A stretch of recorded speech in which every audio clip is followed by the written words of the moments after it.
Friends आ बाजू भाईओ ऊभा छे अने आ बाजू बहनों ऊभी छे।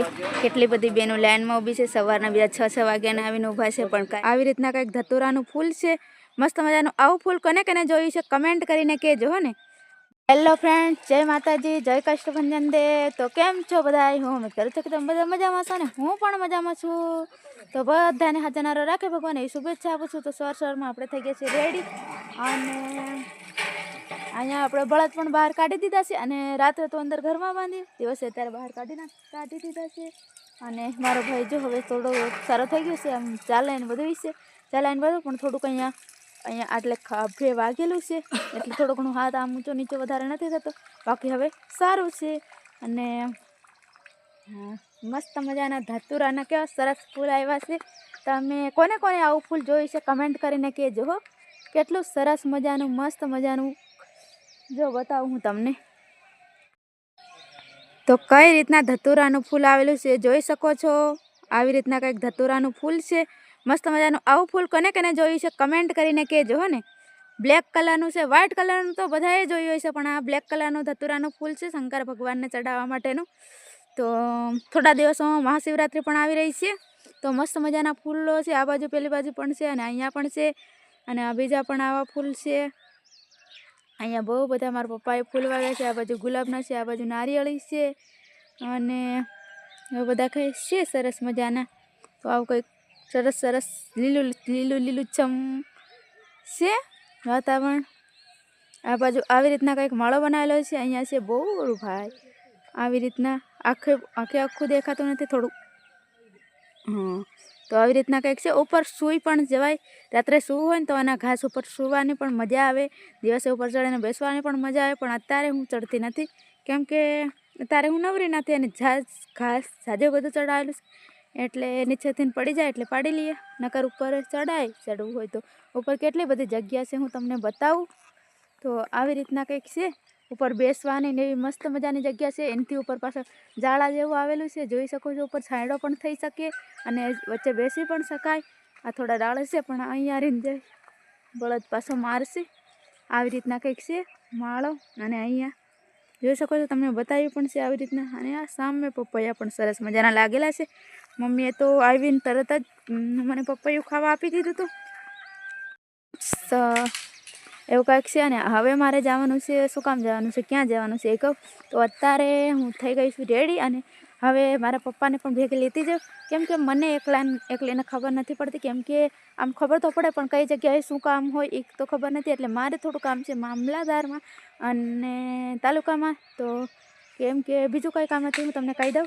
કામ તો એ છે કે આધાર કાર્ડ મારું બદલાવાનું છે, કેમ કે અહીંયા મારા પપ્પાના ઘરનું મારા આધાર કાર્ડમાં મારા પપ્પાનું નામ છે, તો હવે અલ્કેશનું નામ ચડાવવાનું છે મારી પાસે, એટલા માટે તો ઘરે આવી છું તો કરાવતી જાઉં, નકર પાછું વારે ઘડીએ ત્યાંથી લીમડીથી આવવું પણ મારા માટે અઘરું છે, કેમ કે વારે ઘડી આવજાવ થઈ ન શકે એટલા માટે। તો મસ્ત મજાના ચીકુડા પણ લાગ્યા છે, પણ હજી પાક્કા નથી થયા। મને તો બહુ ભાવે છે ચીકુ, પણ પાકતા નથી, હજી લાગ્યા જ છે, કાચા છે। તો કાંઈ નહીં, તો એટલા માટે જવાનું છે। અમારા જેઠાણીએ પણ કીધું કે હું પણ આવીશ એવું કહેતા હતા, પણ હજી આવ્યા નથી। મને એવું કીધું કે અહીંયા વારો નથી આવતો એટલે ટીકડું લઈ આવજો, એટલે મારે લેવા જવાનું છે, પણ મને મારા પપ્પાને લેતી જાઉં ભેગી, એને બીજું પણ કામ છે એટલે લેતી જાઉં ભેગા। તો જોઈએ હવે અહીંયા જઈને આધાર કાર્ડ બદલાવાય છે કે વારો આવે છે કે ટીકડું મળે અહીંયા બદલી દે છે કેમ છે એ તો હજી કાંઈ ખબર જ નથી, નક્કી જ નથી, પણ એવી બધા એ કહે છે કે બદલી દઈશ। અને બીજા એવું કહે છે કે બદલાવા માટે છેક દાહોદ જવું પડશે એવું કહે છે।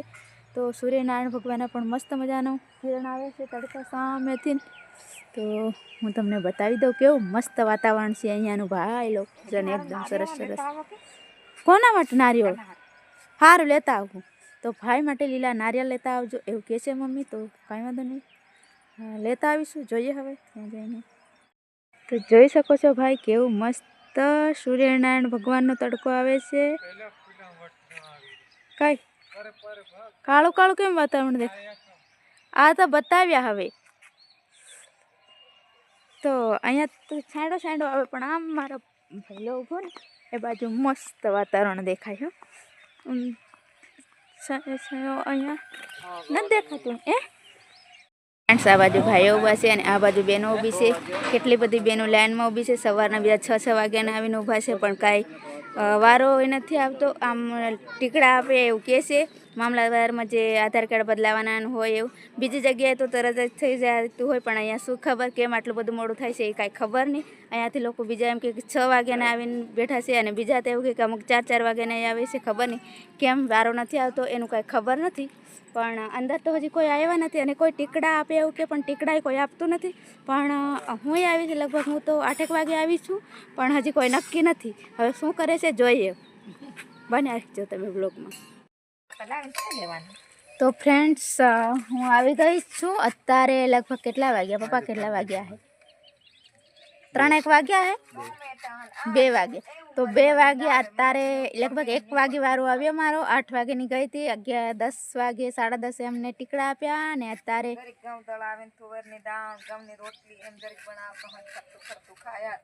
આવતી રહી છું. અને શું કહેવાય મારું, હું તમને બતાવું. આધાર કાર્ડ બદલાવાનું હતું એ બદલાયું પણ તોય તે ચૂંટણી કાર્ડમાં નામ મારી પાસે નામ નથી આવ્યું. આવું થયું. તમને બતાવું ફ્રેન્ડ્સ. તોય મારે થોડું ઘણું કામકાજ બાકી રહી ગયું. એટલા ટાઈમથી ગઈ હતી તોય વારો આવ્યો. 1 વાગે વારો આવ્યો અને જોઈ શકો છો તમે અહીંયા પાછળ મારા નામ પાછળ અલ્કેશનું નામ નથી આવ્યું. ફક્ત મારું એકનું જ નામ આવ્યું, સુશલા સંગોડા જ આવ્યું છે. કેમ કે ચૂંટણી કાર્ડમાં એમનું નામ નીચે હતું પણ અહીંયા નીચે લખી ન દીધું એમને કે ન થાય એવું કીધું. ખબર નહીં કેમ હવે. તો આવી રીતના ધક્કા થયા. ફરીથી પાછું ચૂંટણી કાર્ડ ફરીથી કઢાવવું જોઈશે અને ફરીથી પાછું આધાર કાર્ડ કઢાવવું જોઈશે એવું કહે છે. એટલે હવે ખબર નહીં કેવું થાય. એવું કંઈક કીધું. કાંઈ નહીં ફ્રેન્ડ્સ.